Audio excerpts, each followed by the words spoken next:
Jesus.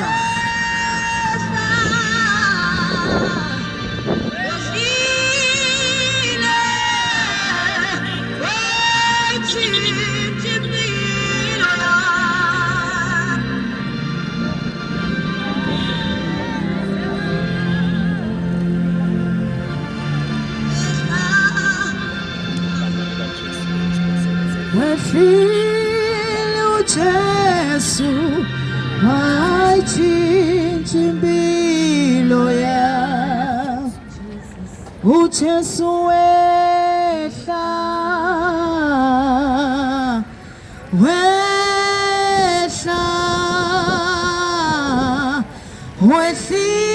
wehlile wayitshintsha impilo ya uJesu wehla.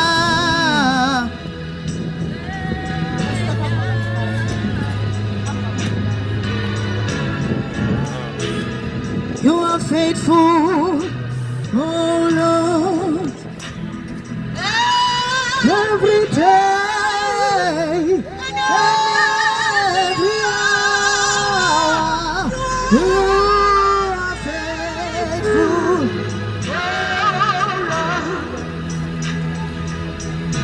you are faithful.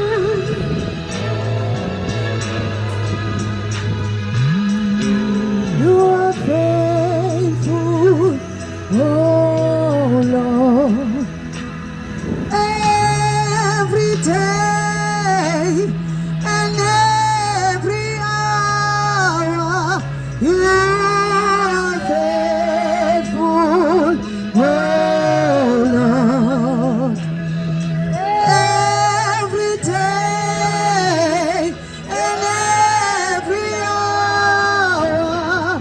You are faithful, oh Lord, every day and every hour. You are faithful, oh Lord.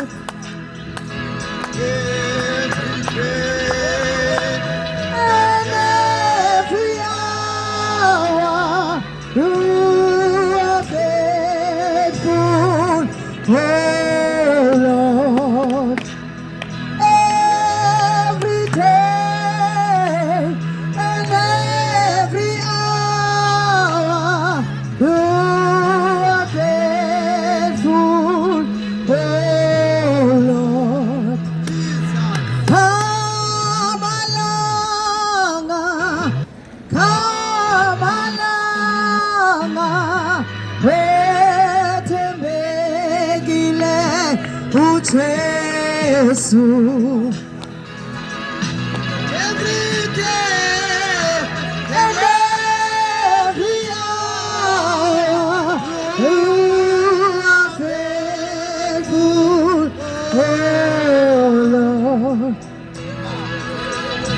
Every day and every hour, you are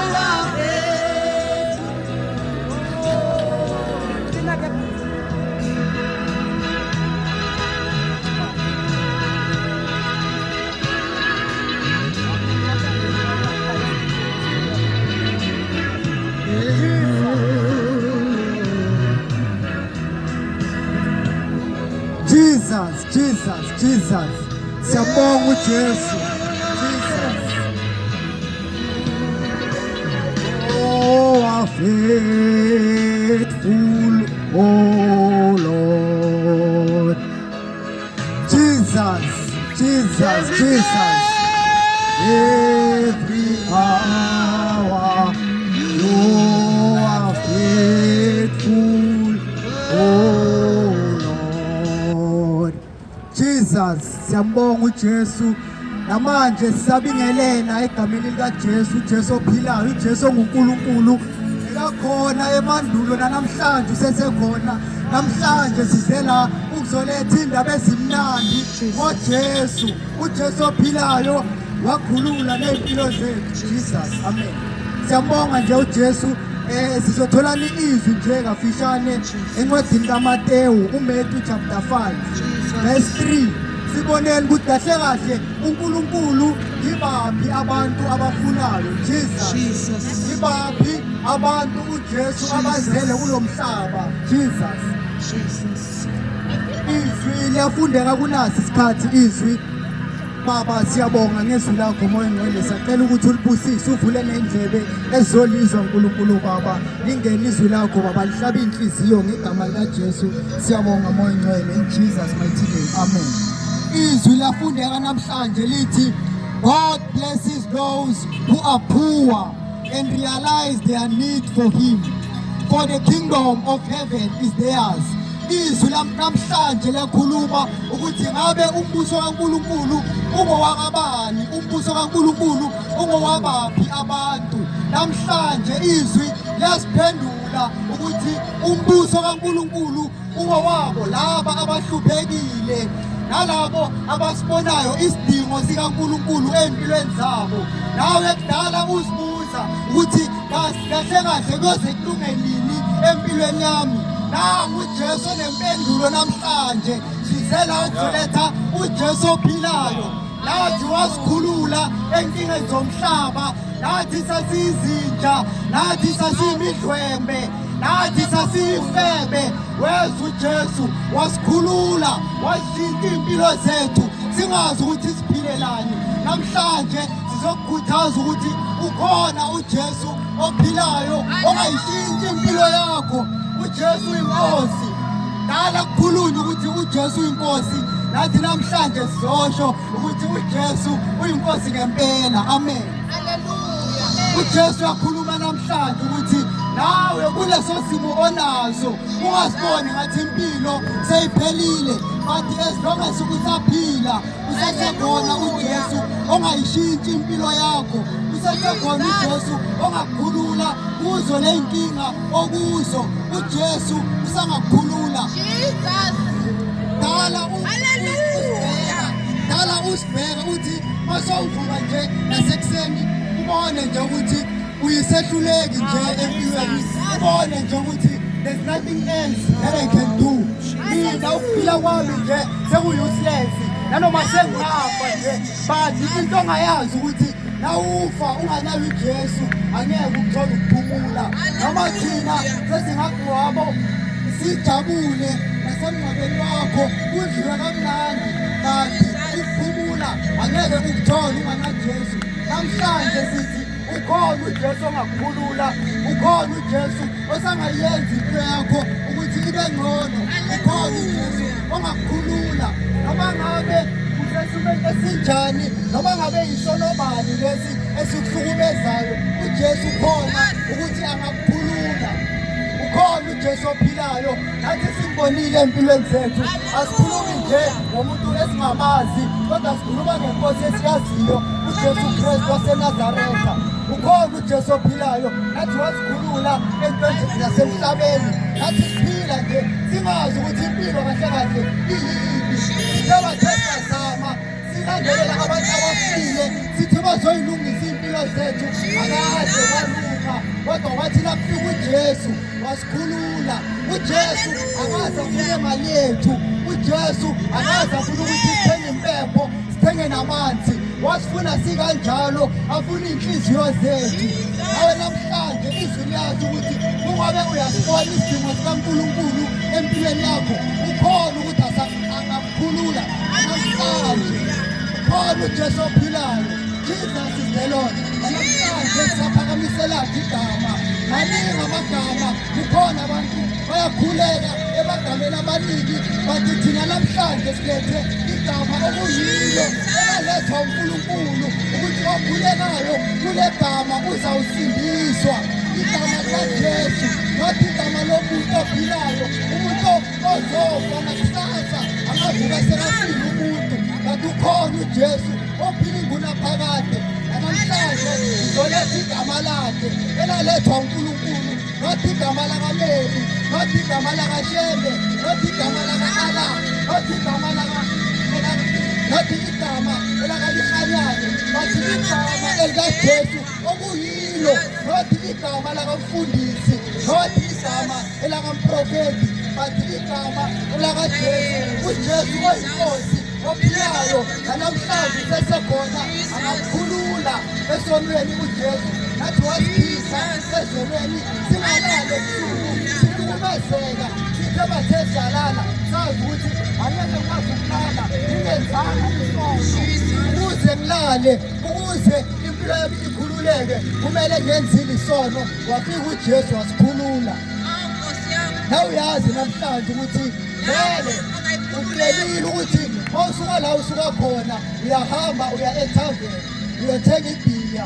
utshela ukuthi izokukhulula enkingeni uzoyiphuza ubonakale ngathi inkinga sezihambile but mayiphela iplagi inkinga ziyabuya futhi ukhona uJesu ongathi makafika nje uJesu umamukela kayi-1 empilweni yakho inkinga ziyashabalala aziphindanga zibuye uJesu akusumuntu wokuthi mawumamukelile usazomvuselela kancane kancane uJesu uzabuye uhlala ngaphakathi kwakho uyamvulela inhliziyo uzombona inkinga aziphindanga zibuye but if ever ungahlabi inkomo yazi ukuthi after few months kumele ubuye uhlabe futhi uma ushisa impepho yazi ukuthi samele ubuye uzoyishisa futhi mawusebenzisa i-oil yazi ukuthi kumele futhi ukuthi ngibuye ngisebenzise again ngoba why izinto zomhlaba ziyashabalala izinto zomhlaba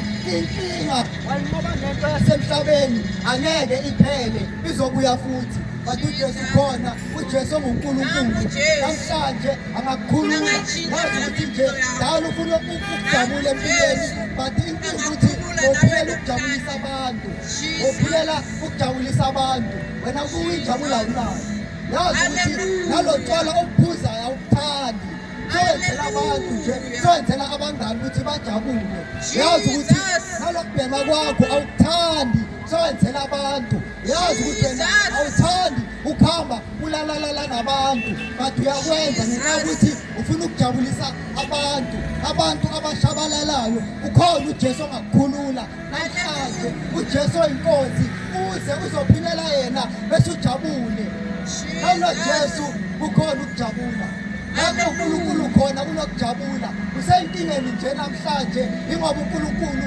akekho empilweni yakho siyabantu sibhilonga kuye uJesu namhlanje uzile uNkulunkulu ukuthi asikhulule kuzele inkinga esikuzo namhlanje ukhona uJesu ukuthi angasikhulula namhlanje uyazi nje ukuthi ziningi inkinga noma ungazibala ufila ngathi ungakhala ngenxa ukuthi ziningi kakhulu awukwazi nanokuphuma kuzo useyikoledini namhlanje awukwazi ukuphuma kuzo ukhona uJesu ongakusiza akukhulule ukhona uJesu oyinkosi Jesus is the Lord athi sambone empilweni zethu wasikhulula uJesu nawe namhlanje angakukhulula as long as impilo yakho inganayo uNkulunkulu angeke ukhululeke abathakathi bayangena bazenzele empilweni yakho inkinga ukuthi uJesu akekho kuwe uJesu uNkulunkulu mawungena Jesu awunaNkulunkulu noma ungathi uyakholwa uNkulunkulu but unganayo uJesu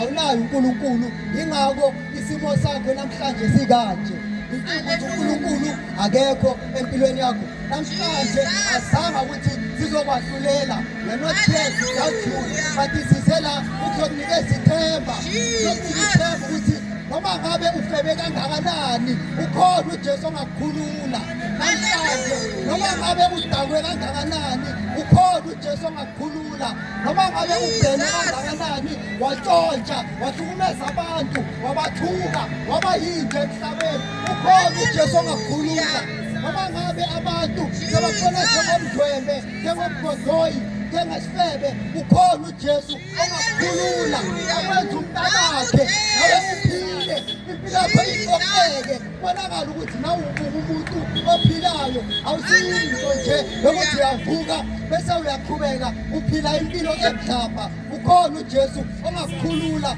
uthole impilo kuye impilo yakho ikhululeke isono sisuke nasempilweni yakho ngoba uma sinesono umbuso wezulu angeke siwubone isono angeke sisiyeke ngamandla wethu kodwa sosiyeka ngamandla kaNkulunkulu okunguJesu. Namhlanje sizoletha lona ithemba lendalo yonke okunguJesu Kristu.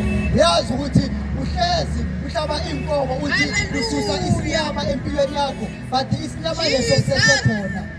Uyazi ukuthi uyamkholwa uNkulunkulu lo othi uyamkholwa but usaphila esonweni. Uyazi ukuthi kunesono ongasithandwe nempilweni yakho but uyasenza ngenxa yokuthi uJesu akekho.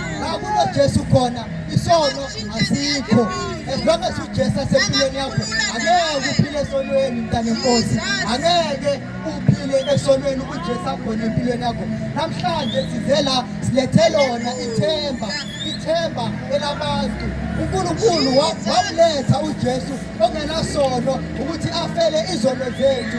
Ziningi izono esizenzile, sahlaba imbuzi sicabanga ukuthi sizoluka but akaze silunga ngenxa yokuthi isono uma ungenaJesu sisesekhona empilweni yakho angeke uNkulunkulu asebenze kunesono. Udinga uJesu akukhulule esonweni, uNkulunkulu uzokusiza kakhulu empilweni yakho. Namhlanje sivela lethe lona lethemba leli abantu kudala basibuza ukuthi kahle kahle impilo ingani ngoba mina ngizovuka ngivukele ngaphezulu kuphela. Impilo ingani? What is the purpose of life? Dala kulombuzo ukuthi kahle kahle why ngiphila mina emhlabeni kungabe impilo yami izophetha kangaka but ukhona uJesu othi hayi mntanami impilo ingami wena thatha mina mntanami uzophila impilo uzoyibona ukuthi ingani. Impilo ayisingezinto zomhlaba. Namhlanje uzibona ngathi uyahlupheka ngenxa yokuthi awu-afford ipizza but isinkwa uyasi-afforda but usazibona ngathi uyahlupheka. Ukhona uJesu ongakwenza ibone impilo ukuthi ingani impilo ayisingezinto zomhlaba. Impilo ukuthi thina uNkulunkulu sibe ready ngoba uJesu uyabuya maduzane. uJesu uyabuya. Abantu kudala basho from 2000 years ago abantu basho ukuthi uJesu uyabuya. Nathi namhlanje sithi uyabuya. Angeke size sithule sibona izinto ezenzakala kulomhlaba. Ukhona uJesu ophilayo. Namhlanje unenkinga empilweni yakho. Inkinga ukuthi wenza izinto la uNkulunkulu angekho khona. Namhlanje uze usaba nokubheka umakhelwane wakho uze umbiza ngomthakathi uthiwa kuloya kanti uwe oziloyayo ukuthi uNkulunkulu akekho empilweni yakho. Ulandela izinto zomhlaba uyasigijimisa.